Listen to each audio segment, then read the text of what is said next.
Parents Part 2. Chess number 2, Comparison at its peak. അമ്മ ഞാൻ സ്കൂളിൽ വിട്ട് വന്നേ. നീ വന്നോ? ബാഗ് അവിടെ വെച്ചിട്ട് വാ. റിപ്പോർട്ട് കാർഡൊക്കെ ഇന്ന് കിട്ടുന്നതാണല്ലോ കേട്ടെ. എത്ര പെർസെൻറ്റേജ് ഉണ്ട്? അമ്മ 99% ഉണ്ട്. എവിടെ റിപ്പോർട്ട് കാർഡ്? നോക്കട്ടെ. 99%. എടുക്കെടുക്ക്. ഇന്നമ്മ റിപ്പോർട്ട് കാർഡ്. എവിടെ റിപ്പോർട്ട് കാർഡ് തന്നെ? 99%. എന്തുവാണിത്? ബാക്കി 1% എന്ത് ബസ് പിടിച്ച് വരണോ? ഞാൻ കാത്തിരിക്കണോ? എന്തുവാ മോളെ, ഞാൻ കുടുംബശ്രീയിൽ ഇന്നലെ പോയി പറഞ്ഞതാ നിനക്ക് 100% മാർക്ക് ഉണ്ടാവും. നീ ഇതാണോ കാണിച്ചു വെച്ചേക്കുന്നേ? നോക്കിക്കേ, അപ്പോഴത്തെ ഗീതാനിയുടെ മോൾക്കാണെങ്കിൽ 100%. അവരാണെങ്കിൽ ഇപ്പോൾ ഫ്ലെക്സ് അടിക്കാൻ പോയിക്കുക. എനിക്ക് വല്ലതും അറിയുമോ? ഞാനാണെങ്കിൽ ഗീതാനിൻ്റെ അടുത്ത് പറഞ്ഞതാ എൻ്റെ മോൾക്ക് 100% ഉണ്ടാവുമെന്ന്. ഞാൻ ഇപ്പം നാണം കിട്ടില്ലേ അവരുടെ മുന്നിൽ? അവളുടെ മുന്നിൽ നല്ല കുടുംബശ്രീയിലെ എല്ലാത്തിനും മുന്നിൽ ഞാൻ നാണം കിട്ടും. എടി ഗീതാനിയുടെ മോള്, ആ കൊച്ചിനെ വല്ലതും കിട്ടിയാൽ മതിയായിരുന്നു എനിക്ക് മോളായിട്ട്. അവൾ രാവിലെ എണീക്കും, വീട്ടിലെ പണികളൊക്കെ കഴിക്കും. അമ്മനെ എന്തോരം സഹായിക്കുന്നറിയോ? എന്നിട്ടാണ് ആ കൊച്ചു സ്കൂളിൽ പോയി വന്നിരുന്ന് പഠിക്കുന്നത്. എന്നിട്ട് അതിന് 100 മാർക്ക്, നിനക്ക് 99 മാർക്ക്. പിന്നെ ഉഷ ചേച്ചിയുടെ മോൾക്കാണെങ്കിൽ എന്തോരം നന്നായി ഡാൻസ് കളിക്കാൻ അറിയുന്നറിയോ? കലോത്സവത്തിന് അവൾക്കായിരുന്നു ഫസ്റ്റ്. പിന്നെ നന്നായി ചിത്രം വരയ്ക്കും, മിമിക്രി ചെയ്യും, എല്ലാം ചെയ്യും. നിനക്ക് വല്ലതും ചെയ്യാൻ അറിയോ?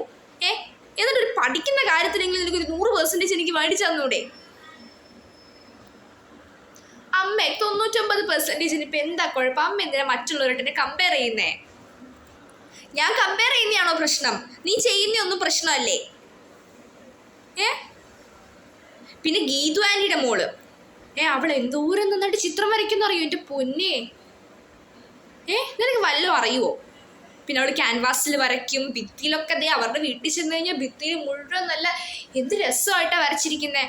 നീ അറ്റ്ലീസ്റ്റ് വീടെങ്കിലും വൃത്തിയാക്കി ഇടാറുണ്ടോ? പിന്നെ സുമതി ചേച്ചിയുടെ മോള് എന്തോരം നന്നായിട്ട് ബോട്ടിൽ ആർട്ട് ചെയ്യുന്നറിയോ? നിനക്ക് വല്ലതും അറിയാവോ? നീ ഈ വെള്ളം കുടിച്ചതിന് ശേഷം ഈ ബോട്ടിലൊക്കെ എടുത്ത് കളയല്ലേ ചെയ്യുന്നേ? എന്തോരം നന്നായിട്ട് ബോട്ടിൽ ആർട്ട് ചെയ്യുന്നത്. നിനക്ക് വല്ലതും ചെയ്യാനറിയോ? പഠിക്കുന്ന കാര്യത്തിലെങ്കിൽ ഒരു 100% ഞാൻ മേടിക്കാനല്ലേ പറഞ്ഞിട്ടുള്ളൂ നിന്റെ അടുത്ത്. അപ്പം നീ പറയും അത് കമ്പാരിസൺ ആണെന്ന്. എൻ്റെ വിഷമമാണ് ഞാൻ നിന്റെ അടുത്ത് പറയുന്നത്. നിന്നെയൊക്കെ ഞാൻ എന്തിനാ വളർത്തുന്നത്? ഇനി ഇവിടെ എങ്ങനെ ഇരുന്നാൽ ശരിയാവത്തില്ല. എന്തെങ്കിലുമൊക്കെ തിരിച്ചു പറയാം, എന്നാലേ എസ്കേപ്പ് ആകാൻ പറ്റത്തുള്ളൂ.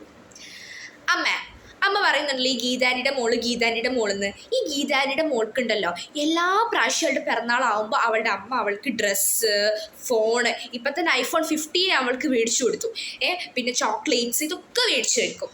പിന്നെ ഉഷ ചേച്ചി ആണെങ്കിൽ അവരുടെ മകളെ കൊണ്ടിട്ട് എല്ലാ മാസവും ട്രിപ്പ് അടിക്കും. അവർ അമ്മയും മോളും ഒറ്റയ്ക്ക് എല്ലാ മാസവും ട്രിപ്പ് അടിക്കും. അമ്മ എന്നെ വല്ല ട്രിപ്പിന് ഇതേവരെ കൊണ്ടുപോയിട്ടുണ്ടോ? പിന്നെ പറയാനാണെങ്കിൽ സുമതി ചേച്ചി ആണെങ്കിൽ എല്ലാ ആഴ്ചയിലും ഒരു ദിവസം അവരുടെ മോളെയും കൊണ്ടിട്ട് 5 സ്റ്റാർ ഹോട്ടലിൽ പോയിട്ട് ഫുഡ് അടിക്കുന്നത്. അതും അമ്മയും മോളും മാത്രം. അമ്മ എനിക്ക് ഈ റേഷനരിയും കഞ്ഞിയും മാത്രമല്ലേ തരാറുള്ളൂ. എന്നിട്ട് ഞാൻ 1% കുറഞ്ഞതിനാണോ അമ്മ ഇങ്ങനെ കിടന്ന് ബഹളം വെക്കുന്നേ? അത് പിന്നെ അവർക്ക് പൈസയുണ്ട്, നമുക്ക് പൈസ ഉണ്ടോ? നമ്മൾ അങ്ങനെയാണോ? നമ്മൾ മിഡിൽ ക്ലാസ് ഫാമിലി അല്ലേ? എന്ന് വെച്ചിട്ട് ഞാൻ ആ പൈസ കൊണ്ട് നിന്നെ പഠിപ്പിക്കാൻ വിടുമ്പോൾ നീ എനിക്ക് 100% തരണ്ടേ? അതല്ലെങ്കിൽ നീ നന്നാവാൻ വേണ്ടിയില്ലേ പറ? നീ ഇങ്ങനെയാണോ എൻ്റെ അടുത്ത് പറയുന്നത്? എനിക്ക് കുറച്ച് അടുക്കളയെ കുറച്ച് പണിയുണ്ട്, ഞാനിപ്പോൾ വരാം. പൊന്നെ, ഈ പെണ്ണ് ഇതൊക്കെ പഠിച്ചു വെച്ചല്ലോ. അപ്പോൾ എന്നെ പോലെയല്ലേ എൻ്റെ മോള് വരത്തുള്ളൂ. കമ്പാരിസൺ പഠിച്ചു വെച്ചല്ലോ. ഞാൻ പോയിട്ട് വരാം. അവിടെ പോ. അയ്യോ, നീ 100% വാങ്ങണ്ട, ഒന്നും വാങ്ങണ്ട. ഇപ്പം ശരിയായിട്ടുണ്ട്.